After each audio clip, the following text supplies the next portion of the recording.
Shaking Dub. It's a great day here at KEKFILA's YouTube channel. I am the KEKFILA, and today I am bringing you my tournament report from July 23rd for Pro Play Games. I first want to say thank you to everybody. I'm now above 300 subs on this channel. It's really big. Basically, when I had this channel switched to One Piece, I had about 68 subscribers. And I want to say every 100 feels like a milestone for me. And I want to say thank you guys for supporting me with all the likes and subscriptions. And I hope I can bring you more great Doflamingo content. But first, here is the deck lists for all you people that want to come for the deck list. I will say I didn't do too well this time compared to last time, but I think I did make a lot of mistakes. And I want to just go over those and I guess go over my successes as well. And I do want to say that this wasn't my best day for two reasons. Overall, my record was a little poor, and I did misplay a few times. And my opponent let me take back something in one of my games when they could have just said no. I asked them, they could have said no, and they said yes. And it was the first game. I felt like I still would have won, even if they didn't let me take this back. Essentially, I needed to add another Dawn for power, and I'll go over that. And that's just not great. And then there was another time I had in my third game. You can still go in my VOD and look at this. And it's created a little bit of drama. And essentially, to kind of spill it out there, I'm pretty stupid, right? When it comes to this. And it was a really big miscommunication. So I was losing a game against Ace. And I'll go to the specifics. But I essentially didn't let him take back a thing. And he could have just asked me a couple times and understood why there was a miscommunication. But at the end of the game, he did still win by about a mile. And what could have happened after, I don't know. Maybe I'm just an asshole, but I will just go over that now as well. So without further ado, let's get into the goo. I'll have my matchups here. So in round 1 and round 2, I did win those, but I do want to say in Twitch, for some reason they changed something and my VODs were not posting. So I had to turn that off and back on. So the first 2 games are lost forever. I wasn't recording those. I'm just kind of relying on Twitch. So those are lost forever. I did play against a Casino Curry or a Kata Curry for round 1. And I actually was able to go second. I was able to play pretty well. I think my opponent was still a little newer to Kata Curry, and this is where I did make a mistake here. Essentially, he had no cards in hand, and I genuinely thought that Big Mom 7 cost was a 7k power. In my yellow deck, I actually don't play Big Mom, but I just genuinely forgot that, and then it was a little bright. I could have took a second to look at that, but I swung for 7k at it, and he said it's an 8k, and I'm like, oh. Do you mind if I add another Dawn? I had like so much floating Dawn, it didn't quite matter. I was going to swing 8k anyway with my leader at it, if not. And he said, sure. So I don't think he felt too great about it, but he let me attack that for one more Dawn, then I dealt 1 damage to him. It could have been the difference of something, but my opponent had any right to say no to that, and I would have respected that. But again, he said yes, which, right, if that ever happens, just do your best judgment in the spirit of the game. I honestly wasn't trying to be malicious with that, obviously, right? I would have just swung 8k if I knew, but honestly, it was a little bright on the screen, and I could maybe make that excuse. So I got that win against Kata Curry. My second game, I faced against Rob Lucci. He played a pure CP9 variant where he's using Air Door right away. He's playing Jabras. He's playing Rob Lucci. Pretty polarizing cards. And the main thing with this, I was a little worried for a moment, but I'm seeing my Mihawks in my hand already. I'm seeing 3,000 worlds.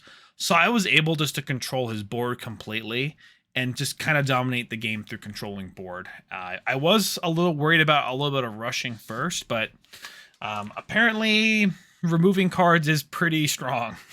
And I believe Black would know the most about that. So that's just kind of what that came down to. game 3, I played against an ace, and then I do want to say shout out to the Luffy TV. He faced this ace before, and he actually threw. So, dang it, I could have maybe faced against the Luffy TV Ian for the first time on webcam, but we somehow dodged each other because he lost that, and I faced this ace player who he got first, and he was able to go. I realized I did make a mistake when essentially they have 3 life. Marco's skill is not active, and he had a Whitebeard out. When he swung with Whitebeard, I should have possibly just put all my Dawn on my Mihawk and swung at his Whitebeard. And he has to choose between either his Marco or his Whitebeard, and I have to hope he doesn't have another Marco. It was honestly put in a bad situation, and I really felt that he had full control of the game. He did draw essentially all 4 of his aces and was able to have control of the game. I think maybe I could have just played Perona on turn 2 and then started to actually use skill, but I played it a little slower. Honestly, was a huge mistake on my part. But the main thing I want to talk about this game, and this is sort of the drama, right, of what happened. I have 3 cards on board, and I'll have these out here, right? I had 2 of these rested. It was my Gecko Moria 4/6 and my Mihawk, which was obviously a 9k 9 power, okay? And then I have a 3k blocker, and it's a 4k power. So 3 cost blocker, 4k power. And he asked me at the powers of, I think, 1 or 2 of the units. At the time, I thought he was just asking for the Mihawk and that. And I was telling him, well, this is a 6k, this is a 9k. And for some reason, I'm thinking 6-9, that's pretty cool. And this is a level 3.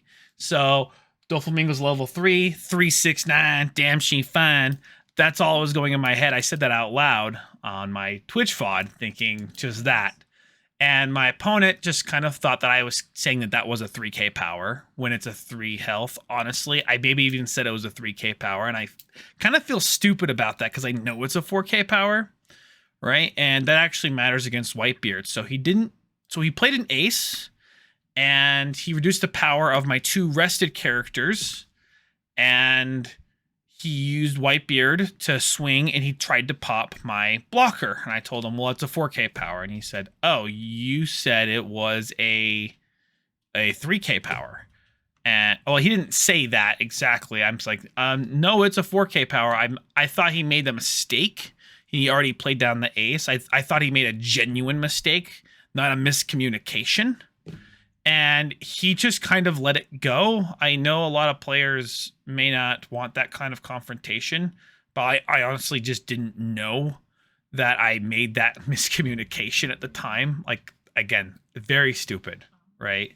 So the result of that turn was that essentially I blocked with it anyway, because he swung at leader for 12, and he KO'd my Gecko Mori. I still let him KO another target. And then he killed my Mihawk as well. And I was just crippled for the rest of the game. I really had no way out, it felt like. And he just played the matchup super, super well. I don't know how he ended up going in the end, but he did play super well. And if you've watched... Next was round 4. I played against a Zoro. This one was super close. To kind of give you a play-by-play, I did go first. I had a mulligan, and my hand was pretty rough. But essentially my gameplay, if my hand is that rough, I will essentially go for board control. And what that really much means is on my 5 Dawn turn, I'll play a 4 cost. And then usually I'm playing board control anyway against Zoro. And this usually helps out. But my opponent ended up using 2 Fire Fists this game, and using them really, really efficiently on my board while removing other things and my blockers at the same time. It was honestly like really, really well played. I would really suggest going back and watching that, because that one was really nuts. That's game 4 for my VOD. I guess it's the second game in the actual VOD itself. And he ended up pitching, unfortunately, 2 cards for those Fire Fists. It's kind of a hard neg when you're ditching not the beam, but guard points. He had to ditch 2 guard points total, and he ended up losing out a lot of counter. And my board was completely gone most of the time, and I kind of had to come back really, really close by getting some really clutch blockers off. and he wasn't able to pull out the surprise Otamas that he needed for it. But I closed that game out. Round 4, I also faced another Zoro. I went first, and I happened to high roll this time into a Perona, into a Jinbei. And I think a big impacting part here was, if you look at this, it was kind of a confusing portion of the game where he's at 3 life and has 4 cards in hand, has so much Dawn up, but it has a Whitebeard. Essentially, when you... in this pre 3.5 meta, the Rad Beam is pretty strong. And when you keep your opponent on 3 or higher life, they can't use Rad Beam. So I was able to take out his Whitebeard entirely, and he really didn't have anything he could do. So that was the main thing. I think I high rolled on that one, and that just felt fine. My next game was actually against a Whitebeard, and I lost this one because of math. You go back there. I made a mistake. I didn't take it back because I did get a card off the call with it. I didn't really matter. I swung 7 into his leader when he played a Whitebeard turn. Again, I played Zoro twice the games before, so I, for some reason, thinking his leader's 7 is pretty dumb. But I essentially had the win. I mathed it out at the end. It sounded fine. And then I realized, wait a minute. Oh, all I needed to do was not attack with my blocker, and I still would have won. So pretty frustrating on my end, honestly. And I really could have won that. I just kind of fumbled the very end there. And, you know, those things happen. Round 7, I did place Casino Curry. I did lose this one as well.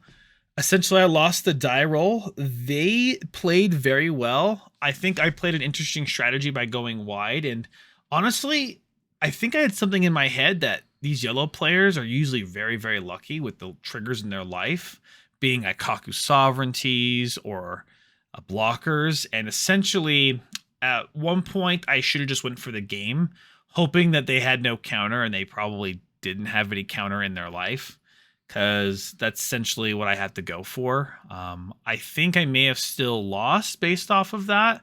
So I think I kind of had a little bit of poor play, and I was just afraid of triggers there.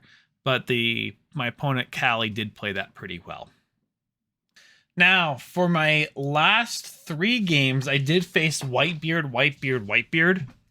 And out of these 3 Whitebeards, the first one I did take the win. He was a newer Whitebeard player. There was even a time he forgot to take life, and I guess this is kind of a streamer privilege. Someone messaged me like 20 times, and when someone messaged me that much, that usually means something's wrong. And they just told me that your opponent forgot to take life. And I didn't notice that, but I just talked it through. We walked through. We didn't have to grab a judge. And my opponent says he's newer to Whitebeard. He probably did, and we fixed it. He just drew it. And I just kind of, the main thing is I just had a ton of blockers to go over that game. If you go through that game, I don't know if it made a big difference, but the main thing is the opponent just forgot to do life. He didn't get disqualified or anything, but I was just able to take the game normally. Now, the next game I did win on my round 9. On my first turn, I felt like I had to do this quite a bit. I had a blind flip, and I blind flipped, and I got a Kuma. And Kuma's very good here because I have a Pacifista. So he actually did attack into that, and I just called the Pacifista, which is pretty much what I want to do anyway, and that ended up working out really well. And my opponent did go Whitebeard into Whitebeard, but the unfortunate thing is his hand did get pretty limited because of my attacks over the game, and I did kill his Whitebeard character with an insane amount of attacks. Like, well, actually, I just took it with one big attack. He didn't have a blocker. So essentially, he had to go for game, and he just didn't have that. And that's one of the more unique situations where I was able to actually attack a Whitebeard because their hand's so small. Definitely having more cards in hand is more intimidating when Whitebeard has that. But kind of tired of seeing Whitebeard, but guess what? One more Whitebeard for round 10. Round 10, I did take the loss here. And honestly, this guy deserved like the nicest guy award. He was super nice, but unfortunately, he went second. And I mean, that's fine going second, but he had the goat curve. He curved into a Jabril. he curved into a Thatch, into an Ace, into a Whitebeard, into a Whitebeard, into a Tama, and finishing me off. And I did not see any of my huge removal.